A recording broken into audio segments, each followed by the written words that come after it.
Hello and welcome to MidKent College. Thank you very much for joining us today to find out more about English and Maths at the college. My name's Karen and I'm going to be your host for the next 30 minutes or so. I'm joined today by Joey, who's our curriculum manager for English from our English and Maths department, and he's going to be going through more about the subject area shortly.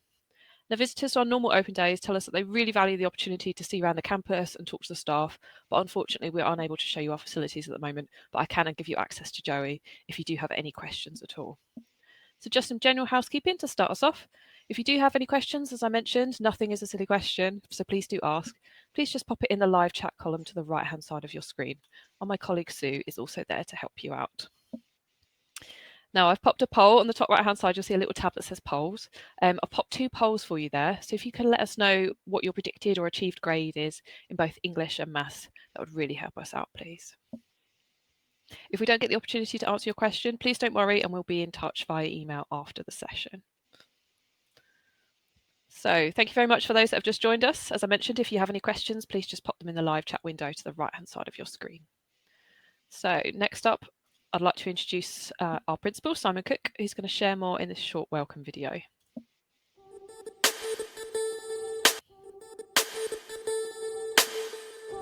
Hello there, I'm Simon and I'm the principal of MidKent College. It's great to be able to talk to you, and I so wish I would be able to talk to you in person, but virtually, hopefully your opportunity to get to know a little bit more about the college will help you with your decisions that you need to make.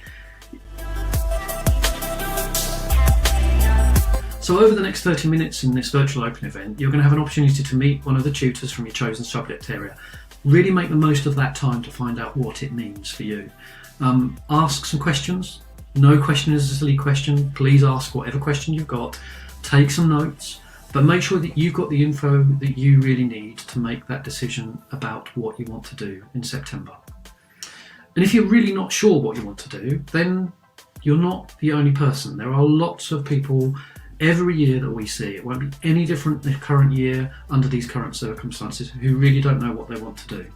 There might be even some of you who are thinking you really don't know what to do because you see what's going on in the world and you're not quite sure what job prospects there may be. By the time you finish your programme, the world will be a different place again, and there will be many more opportunities then that may not exist now. So talk to our staff about it. And also don't be frightened if you don't know what you want to do. Have a look at some of our other sessions. Come into other sessions and see. What's really important, and one thing I say to everybody who comes into the college, you must feel comfortable with the people that you're going to be sharing your next few months and years with. And I want you to feel comfortable that you're going to be able to flourish and thrive as a person. Not just study a qualification, but flourish and thrive as a person with those people you talk to. So if you don't get any of the answers that you think you need in the virtual session, we've got a brilliant team on our course inquiries, and we've got a brilliant team in our careers office who will help you navigate the language, what options there are, and for you, what's the right thing to do, which is a question we often get asked every year. I hope you enjoy your session, and I really hope that I get to see you very soon at the college, and we look forward to welcoming you with us in September, if not in person, virtually, that's for sure. Good luck.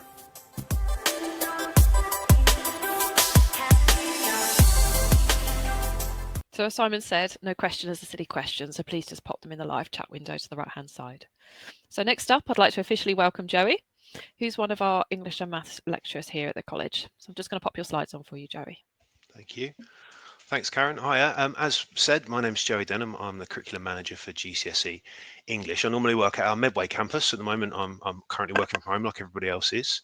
And I'm going to talk to you not just about English though, but about English and Maths. I'm going to talk about the structure and the different qualifications we offer within that department, as well as the actual curriculum and how we go about our day-to-day teaching and what that's going to look like next year for you. Now, I appreciate that English and Maths is not necessarily the most exciting part about coming to college. It's going to be your vocational subjects and those things you're really desperately passionate about. And that lots and lots of you will have your fingers especially crossed that you're going to get that grade 4 this summer and maybe not have to be retaking GCSE or functional skills or whatever it might be next year.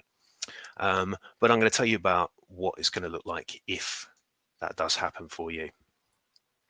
So Firstly, if you do miss out on that grade 4, it's important not to feel like you've failed. Whether you get a grade 3 or a grade 2 or a grade 1, that's still a pass in your qualification. It still gives you a qualification you can take to an employer or to a college or to any other area of study. It's something that you've achieved and that you should be pleased with. But the difference is that with a grade 1 or 2 or a 3 or below that a grade U, you do have to retake your English GCSE or your Maths GCSE the following year at college. And that's a nationwide thing. That's up and down the country. There'll be thousands and thousands of students in the same situation as you in every further education college everywhere. And there'll be hundreds and hundreds of students at MidKent College alongside you who are in the same situation as well. So it's been a very difficult time.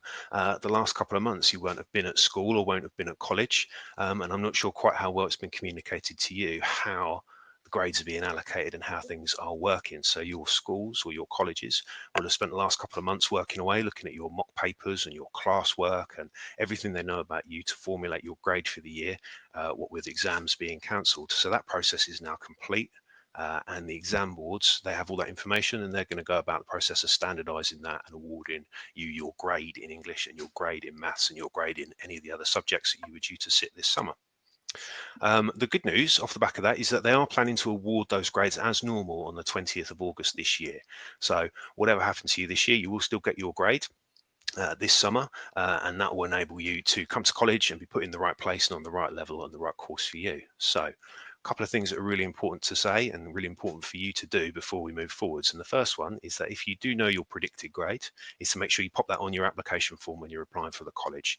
And secondly, when you come to enrol after you've got your results, that you bring the certification or the document that says what your GCSE English and Maths results are with you to enrol. Now, I'm going to talk a lot about this for the next 10 minutes as it's going to come up many, many times that we don't have a great deal of time, a year to deliver what is a 2 or a 3 year study program in English or maths. So it's really, really important that we get you in the right level quickly from day one so you can make the rapid progress that we need you to make. So do make sure you get your predicted grades on your application forms, bring your documentation to enrolment, and we'll get you where you need to be. So during a normal open event, if we were in college, we'd probably put some games on and some challenges and some things to kind of explain this in a slightly more interesting way. But instead, I'm going to kind of try and not make it too dull whilst I explain the different structure in the exam boards and all that kind of stuff. So we do deliver GCSE Maths. It's through an exam board called EduCAS. We deliver GCSE English Language, not English Literature. And that's through AQA, which I believe is probably the most widely used exam board. So many of you will be familiar with AQA and its different questions and requirements. And we also do something called functional skills, both maths and English. A lot of you won't have heard of functional skills before. It's kind of GCSE's slightly friendlier cousin. A stepping stone qualification that in some instances is the equivalent of a GCSE qualification, but it's more practical, more focused around everyday literacy and numeracy, and it's something that you can gain to get you into ready to come back to do GCSE again as almost a stepping stone.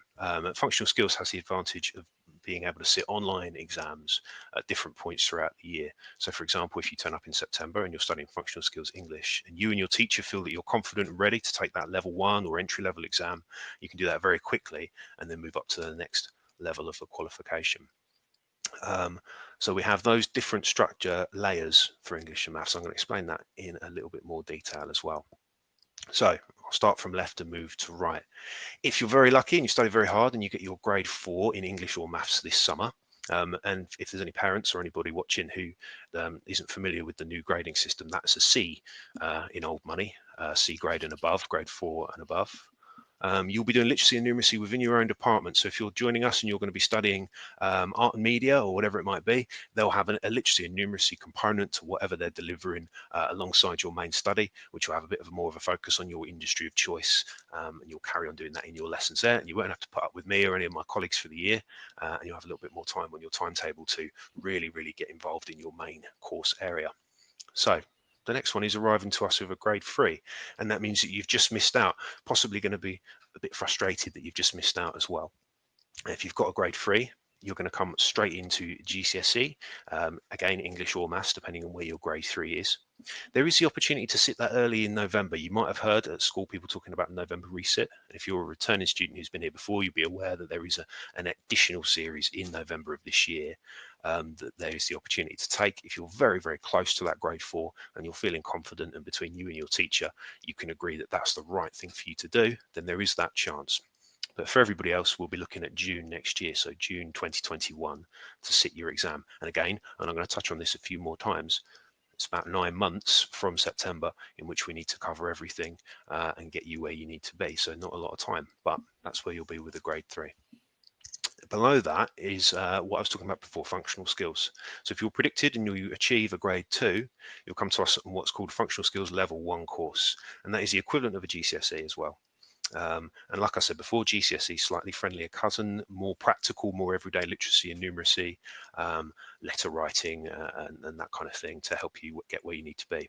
Now, below that, grades 1 or a U grade, or if you arrive with us without any qualifications in English or maths, we have something called entry-level functional skills, which is a step down from functional skills level 1 and slightly more accessible again, something that you can do and sit within your own classes.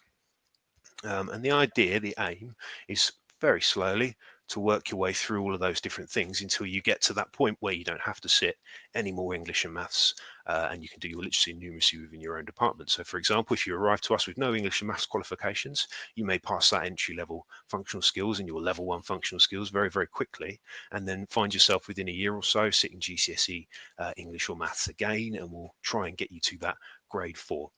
Now, it's important not to be disappointed if you arrive and you have a grade 2 or a grade 1 and we put you on a functional skills course and you want to be doing GCSE. It's a lot of progress to make in a year to go from a grade 1 to a grade 4. Normally, what we would consider to be good progress in English and maths would be maybe a grade slightly more a year. So we don't want to put you in for something that maybe you're not quite ready for. We want to get you a qualification within your first year here, if you're coming in on a level 1 course, for example, that you can get a certificate for, that's going to help you progress within the college, help you get to where you need to be, or onto an apprenticeship or into the workplace, or whatever your plans are. In many ways, we're a support department, and our task is to support you by getting you something tangible that you can take to an employer or take to an educational establishment that's going to help you. So please trust us that we'll get you in the right place. And again, that's why it's so important for us to know your grades as soon as possible. So the last thing I want to talk about is about the curriculum for English and Maths at MidKent College. You can't see them because they're all off in their own individual houses at the moment, but we've got an absolute army of English and Maths teachers across both our Medway and Maidstone campus.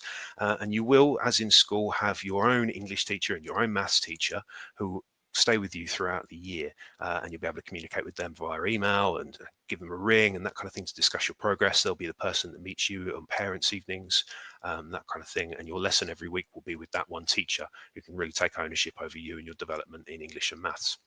The plan is for you to have 2 hours a week for each of English and Maths. So you might only be doing English and you'll have 2 hours of English a week. You might be doing English and Maths, in which case you'll have 2 hours of English and 2 hours of Maths every week. And like I said before, there isn't that huge amount of time to cover everything. So we try not to cover everything in lots and lots of detail.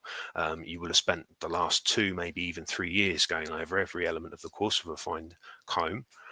We have more of a focus on you as an individual and what you need to do specifically to get the qualification that you need. So when you start with us, you'll have an online initial assessment. It's super important that you give that your absolute best effort, because that's the thing that's going to help us know exactly what areas within English or maths that you need to work on. So for example, if you're sitting GCSE English again and you did AQA at school, or you were a returning student, you did AQA with us last year, you'll probably be aware of question 3, the structure question. How does the writer use structure to interest you as a reader? Terrifying question that I'm sure many teachers throughout the country probably don't even quite know how to answer, let alone students who maybe haven't had structure really taught to them at all. So that might be the area that we need to spend a lot more time on than you did at school, and that we really need to focus on when you turn up. So yeah, that initial assessment you sit when you first get here, very, very important for us to tailor our curriculum around you as an individual, rather than broadly covering the whole of a GCSE in a very short space of time. Alongside those teachers and alongside those sessions every week, we also have one-to-one support workers. So if we've identified an area that you need help on, or if you feel like you're struggling, or you just need a little bit of an extra boost, we have them who work with you for short programs over a few weeks on those particular areas, one-to-one or in a way that's comfortable for you, to help boost you and get you back to where you need to be. So there's lots of support available. Our English and Maths teachers as well, we run lots of different workshops, particularly during half terms and Easter, so that there's always the opportunity for you to catch up and study some different areas that you might not picked up in class, for you to work with different members of staff and different students as well, and get a better picture of what you're doing. Um, like a lot of places, we've learned a lot during the lockdown, and we've had to change the way we've delivered slightly. And we're looking at maybe having a much broader approach in terms of the way we deliver in September. We're investing in new technology as well as some of the brilliant systems we already had in place. So, for example, that assessment tool I discussed just now. We also have a college Moodle page, which you'll have access to from day one. Some of you will be familiar with Moodle, others won't. But it is an online portal where we'll collect all the resources we use throughout the year that will be available there for you to revise with, to look at, to pick up anything you might have missed. There'll be a forum on there for you to ask questions and for us to come back quickly with responses for you to discuss things with your peers and other students in your class. And it's through those systems that we run some of our mock assessments and practice papers and that kind of thing as well. So lots of opportunity for you to go and practice stuff and have that assessed and given back to you very quickly as well through there. We try and, I can speak more for English than I can for maths, but in English as well, we try and be as collaborative as we can be. We do a lot of work with the theatre department, and that doesn't mean we're going to ask you to be on stage singing and dancing and that kind of thing at all. If you want I to. wouldn't put that upon you. Yeah, you can do that. We can arrange it. I did teach drama many years ago, and I was not the best at it, so we try not to do that. But more that we'll create some interesting experiences for you using the resources that they have in the theatre department. For example, we might set something up for creative writing where we set a scene for you using sounds and smells and interesting visuals and lighting to help you develop your descriptive writing. So we try and get you out of the classroom and do some interesting stuff as much as possible. In the past, we've put on trips to the Guardian headquarters, a newspaper in London. We have lots and lots of different competitions and that kind of thing that run inside the department as well. So we try and give you as much of a broad and not the standard classroom experience as we possibly can. You'll hear a phrase quite a lot when you join us, one college, and that kind of thing, and that's very, very much very true. There's jotted all around the college. There are these pie charts that show your curriculum area on one side, your tutor and your personal development there, and then on the third side, English and maths. And that's very true. We sit within and we all move forwards together. Your curriculum teachers, your personal tutors, your English and maths teachers, and yourself in getting you to where you need to be and making the progress that you need to open doors and opportunities for you in life. So that's an important thing to remember. And we are, like I said at the start, we're here to support you in your studies at the college. We're here to help you get a qualification that's going to boost your opportunities for further study. We're here to get you a qualification that's going to boost your opportunities for when you enter the workplace. But that is really, like I said, a job for all of us together to do. So that includes you working with us. And I do appreciate, as I said at the start of this, that a lot of you coming to us and doing GCSE English or GCSE Maths will be a little bit disappointed and frustrated that you weren't able to get that at school. But work with us and come and communicate with us if there are any challenges you're facing that we don't know about, or if things are not working well for you. And we will try and support you in the best way we can, and we will try and help you have a successful year. I'm hoping that I've covered quite a lot of the stuff you might have any questions about, but I do think we now have time to take a few questions, Karen. We do indeed. Thank you very much, Joey. That's really informative. Guys, like Thank we said, if you do have any questions at all about literally anything to do with English and maths or anything that Joey's covered, please do pop them in the live chat. So we do have a question that's come through, Joey, if that's okay. Yep. So if someone does the resit in November, but unfortunately still doesn't get that 4, can they then retake it again in June? Do they have that opportunity? Yes, absolutely. So if you're going to be entered for the November one, we generally speaking, last year we had classes that ran separately from our main classes for students who were aiming to retake in November.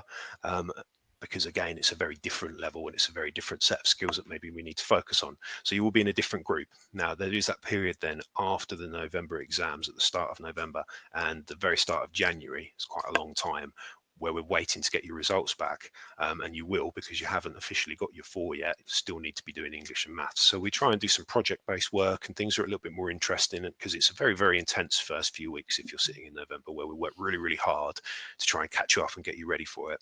So after that, we try and maybe make things a little bit calmer, a little bit more interesting.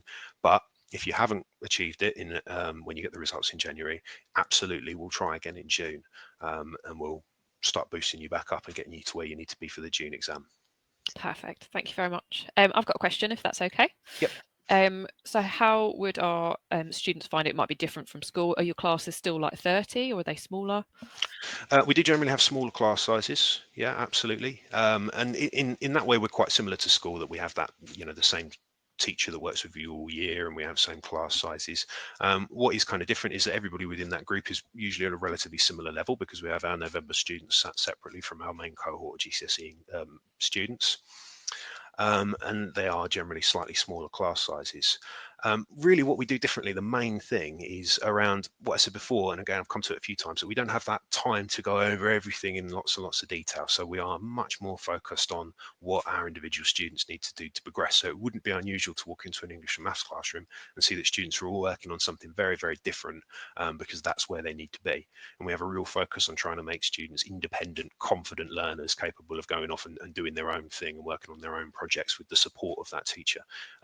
I'll come back to it again and again, but we have grown-ups here at the college, adult students studying at a very difficult qualification, and we like to treat them that way completely. Perfect, thank you. My only other question was how you mentioned about the sensory rooms and things like that, getting into the theatre. How Mhm. do you work with other curriculum departments? If I've already achieved a 4, do you kind of embed other things within like art or graphics or media? If you're coming to us and you're doing GCSE Maths and English, we work quite closely with the other departments in terms of the content that we're delivering. So we try and understand exactly what's going on in the different departments, so that the things we're matching maybe match up a little bit with their assessment objectives and that kind of thing. There has been times before where we've felt it been appropriate to go into departments and deliver English and Maths in there. We have representatives from the English and Maths department as well, who have regular contact with all the different departments. So if you're studying catering, for example, we have someone who's specifically assigned to catering to go and discuss our students with them, and for them to discuss with us. So we know we're all on the same page, and again, they're supporting us to support our students through English and Maths, and that can be for picking up on things that we might have missed, and vice versa. But we work closely in terms of communication around how students are doing, and student well-being and student progress. And also, we, with our curriculum and that content of our delivery, do try and make it so that we're delivering stuff that is a little bit more appropriate for the type of student that we have, or the course that you're studying. So, for example, you might be in a class as a catering student with 10 other catering students, and then some students from a different department. We'll try and make it so the text we're reading and the things we're looking at are relevant to what your interests are, and what your main course subject is, as much as we reasonably can. Great, thanks. So I've had another question through, if that's Sure. okay. If I've already achieved a grade 4 before I come to college, can I do a retake if I want to get a grade 5? A lot of places universities and that kind of thing will quite like you to have a grade 5, so it's definitely a good idea if you can.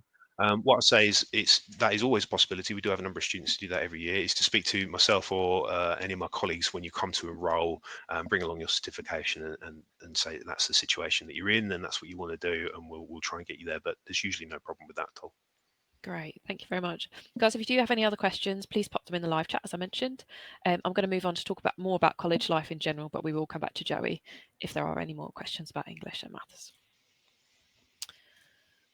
So MidKent College has a campus both in Medway and Gillingham, and one in Maidstone along the Tonbridge Road on the Oakwood Park site. Both are multi-million-pound facilities, and both have that English and maths hub that Joey mentioned as well. If you just want to drop in, if you've got any queries, to do those one-to-one sessions, the catch-up sessions that you mentioned during the holidays, both are offered at both campuses. They've also got the loan library, support teams, careers hubs, literally everything you're going to need to be a MidKent College student. There's also bus stops right outside both campuses, as well as a train station about 10 to 15 minutes walk away as well. So our Maidstone campus does offer some parking for students, but unfortunately we're not able to offer that at our Medway campus just due to the size of the site. There's much more information about how to reach our campuses and how to travel to us available on our website. So as Joey mentioned, your study programme is comprised of 4 different parts. So in this case, a technical professional qualification could be beauty, animal care, carpentry, things like that. You'll do obviously the English and maths that Joey mentioned, whether that's functional skills within your class or the GCSEs. You'll also be doing personal development sessions, and that could be literally anything from learning about mental health right through to having a work-ready interview. And you'll gain really valuable feedback from an employer, and you'll be an interview aware as well. So when you do go out into industry, you are prepared for interviews. You'll also be doing an industry placement as well, where you'll take those key skills you learn in the technical and professional qualification and pop them into the workplace. So we do offer apprenticeships at the college. We have a webinar about this one, which is going to be available on our website shortly. So please do check it out and find out more about the different apprenticeships available at the college. So some common FAQs that our course inquiries team always receive. How many days per week will I be in college? So as Joey mentioned, you could be in English and or maths classes for 2 hours for each of those. But generally a typical timetable is about 3 to 3.5 days a week with your technical and professional qualification and your English and maths if you study that. That might look slightly different from September. We might be doing some more blended learning from home, but don't worry, we will keep you in the loop and we'll share more information about that going forward. So can I study more than one subject? So you'll choose one technical and professional qualification, such as the animal care, as I mentioned, and then you'll also do those other parts of the study programme, including English and maths if needed. Can I go to university from college? Many of our students do go on to university if that's what you want to do. Our programmes do qualify for UCAS points. If that's not for you, don't worry, we will help and support you to go into employment. What do the different levels mean? So level 2 roughly is equivalent to GCSE, and level 3 is roughly equivalent to an A level. If you're not too sure which level you are, please check out the entry criteria on the website or phone our admissions team and they'll talk you through which level is best for you. How much does a programme cost? So if you're 16 to 18 years old on a fully funded study programme, on a full-time programme, it is free for you. If you're 19 plus, then fees are available. There are concessions available too, subject to criteria. We also offer bursaries, subject to criteria for all age groups, if you need any help with travel, uniform, books, kit, etc. And I've popped a couple of handouts to the top right-hand side. One of those is student finance, so please check those out. Is there a deadline to apply? So applications have been open since last November, and we will take applications into the first few weeks of September. Our programmes do become full, so I really advise that you apply as soon as possible. And if the programme that you want is full, you will be popped on the waiting list and contacted if a place becomes available. So life at college is so much more than just your study programme or so much more than just English and maths. You can get involved in literally everything from pantomimes right through to some of the trips that Joey mentioned. We also have visitors. We'll have big careers fairs, freshers fairs, literally everything like that. Some of the bigger events might look a little bit different just to social distancing rules come September to kind of Christmas. But don't worry, we really will make sure that your time at college is not only educational but also really fun as well. So take advantage of all the things you can get involved with. So what support is available? So Joey and the team are really, really friendly and really, really supportive. If you've got any queries at all, any concerns, please just pop into the English and Maths Hub or talk to your English and Maths tutor and they will help you. We also have financial support teams available on both campuses as well. So if you have any queries around getting to college, bus passes, travel warrants, they're the team to talk to. We also have student welfare on both campuses if you just need someone to talk to, trained counsellors, in-class support and exam support as well. So please do let us know if you have any requirements on your application form or when you're with your tutors. We also have a really good team of careers advisors on site as well. If you want to talk to anyone about employment, life after college, universities, literally anything, get ready for interviews, they're the team to talk to. We do have a couple of webinars available and they'll be on our website shortly about some of the below. Or you can find out more information under the help and advice tab on our website. So what's next? So you've heard from both Joey and myself. If you haven't already applied, please pop onto the website and search for the programme that is relevant to you that you want to do. And as Joey mentioned, please use your predicted grades. Once you've submitted your application form, we'll be in contact within about 15 working days to that email address you've registered with. And they'll be able to organise a phone interview with one of the professional tutors. So you can ask them more about the qualification that you're going for, about animal care or carpentry, for instance. And then you'll be offered a place after that interview. It's nothing scary, it's nothing to worry about. They just want to ask more questions to find out more about you. If you've already applied and are waiting for your phone interview, that's great. We'll be in touch soon, so please don't worry. We do have other webinars available, as I mentioned, from apprenticeships right through to those subject areas, so please check them out on our website. If you need any help at all, obviously Joey popped his email address right at the start. So please do get in contact, or we've got a really friendly course inquiries team who literally know everything. And they can be contacted on 01634 40 20 20, live chat with them on our website, or just pop them an email address to the below. So you are going to receive a copy of this webinar via email in about half an hour time if you want to go back through any of Joey's slides or share it with anyone else who might have queries about English and maths. Thank you for your time today, and thank you to Joey for sharing more about English and maths at the college, and we look forward to seeing you in person soon. Thank you very much, everybody.